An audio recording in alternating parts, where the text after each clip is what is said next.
Have you ever noticed that no matter where you live, work, or hang out, people seem to want to look like the people around them?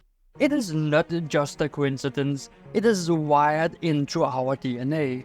But what if I told you that there is a reason we try to look like our neighbors?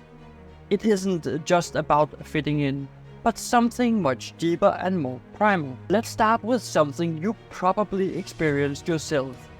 You move into a new neighborhood, or you start a new job, or even join a new group. And slowly, without even realizing it, your style starts to shift.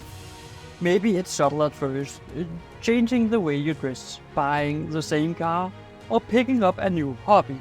You start to look around and notice something. People in the environment tend to have a certain look, and somehow, you're beginning to look more and more like them. But why? This phenomenon isn't just about being trendy or keeping up with the Joneses. It's actually rooted in something far more ancient.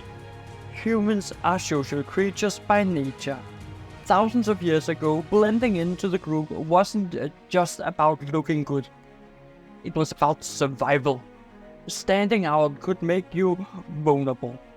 In prehistoric times, being a part of a group meant protection, food, and resources. If you didn't fit in with your tribe, you could be left out, alone, exposed, and at risk. So what's happening when we mimic the people around us? It's not just about vanity, it's about safety. Your brain is constantly scanning your environment, picking up on subtle cues that tells you what's acceptable and what's not. If everyone in your neighborhood wears a certain style of clothes, drives a certain type of car, or even exercise in a specific way, you start to pick up on those signals. Your brain sends a message. If I want to be part of this group, I need to look like them. But here's where it gets even more interesting. This isn't just a conscious decision. It's happening subconsciously. You might think you are choosing your own style or making independent decisions, but in reality, much of what we do is influenced by what we see around us. It's called social mimicking, and it is hardwired into us. When we see someone we admire or someone who is part of our community, we unconsciously imitate their behavior, attitudes, and yes, even their appearance.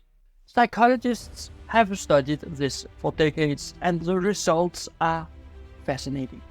Social mimicry is so powerful that it happens within minutes of meeting someone. In experiments, people who were paired with strangers for a short conversation ended up mimicking each other's body language, tone of voice, and facial expressions without ever realizing it. It's like our brains are constantly saying, I want to be like you. And the closer we feel to someone, the more likely we are to mimic them. It's not just about mimicking the others. There's another layer to why we want to look like our neighbors: status signaling. Humans have always been obsessed with their status. Back in the day, status was about physical strength, hunting skills, or how many resources you could gather. But in a modern society, status is often signaled through appearance, what you wear, and how you look, and even how you present yourself. If your neighbor has the latest fashion trend or drives a luxury car, it's not just about personal preference. It's a signal to the world that they have made it. And as social creatures, we are naturally drawn to share status. Think about it, you've probably seen it happen. One person in the neighborhood buys a high-end car, and suddenly a few more starts popping up in the driveways. And it's not because everyone needed a new car at the same time. It's because seeing someone else with a status symbol makes us feel like we need to keep up.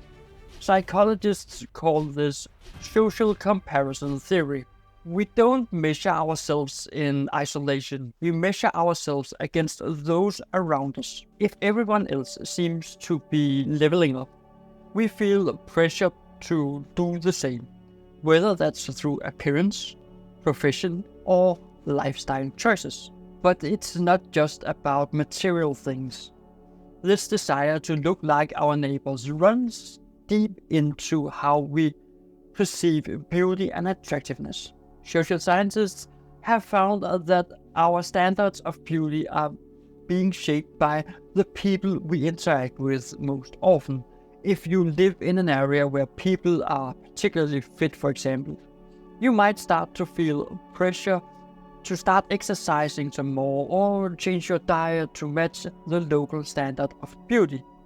This isn't about personal health goals. It's about fitting into the social mold where we are. Here is where things get a little tricky. The internet has thrown a wrench into this whole process. In the past, our neighbors were the people we literally lived next door to. Today, neighbors can be anyone we follow on social media. We no longer just compare ourselves to the people in our town or our workplace. We compare ourselves to celebrities, influencers, and strangers who live halfway across the world. And with the rise of Instagram, TikTok, and YouTube, we are constantly bombarded with images of what we think we should look like. The result? We feel even more pressure to conform, not just to the people around us, but to the global standard of beauty and success. And this has a huge impact on how we view ourselves. The desire to look like our neighbors, whether they are real or virtual, can lead to feelings of inadequacy. And if we're not careful, we can get caught in a cycle of constantly trying to keep up, never feeling like we are enough. That pressure to conform, to match what everyone else is doing, can drive people to unhealthy extremes. From chasing fat diets to undergoing cosmetic surgeries, the length some people go to fit in with what they think they should look like can be dangerous. But here's something we often forget. The people we compare ourselves to, they are probably doing the exact same thing. It's a feedback loop. You see your neighbor buying a new car and adopting a certain style, and you feel the need to keep up.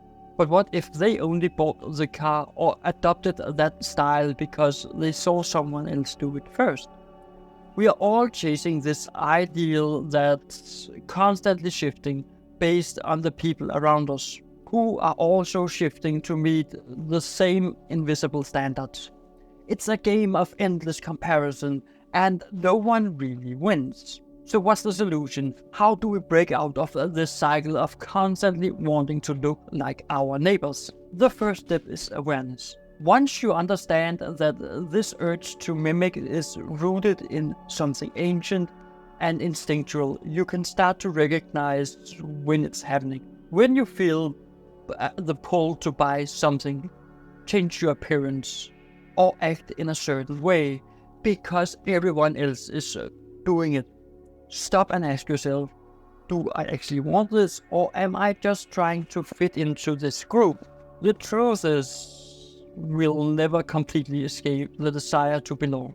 It's our DNA. But we can become more mindful of how much power we give this desire. Instead of letting external pressure dictate our choices, we can start to make decisions that align with our values and desires. Not just what social media, society, or other neighbor next door expects from us. Because at the end of the day, the drive to look like our neighbor is reflected of our deep-seated need for connection, acceptance, and belonging. It's a natural human instinct, but it is also one that can lead us astray if we are not careful.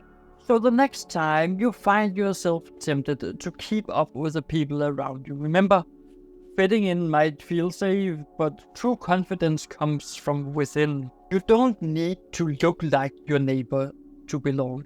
You just need to be yourself. And if you want to know more about your health, then check out this video right here on BMI and why it doesn't work. And if you want to be very fit to fit in, this is really the video you need to see. So check it out. I like that thumbnail.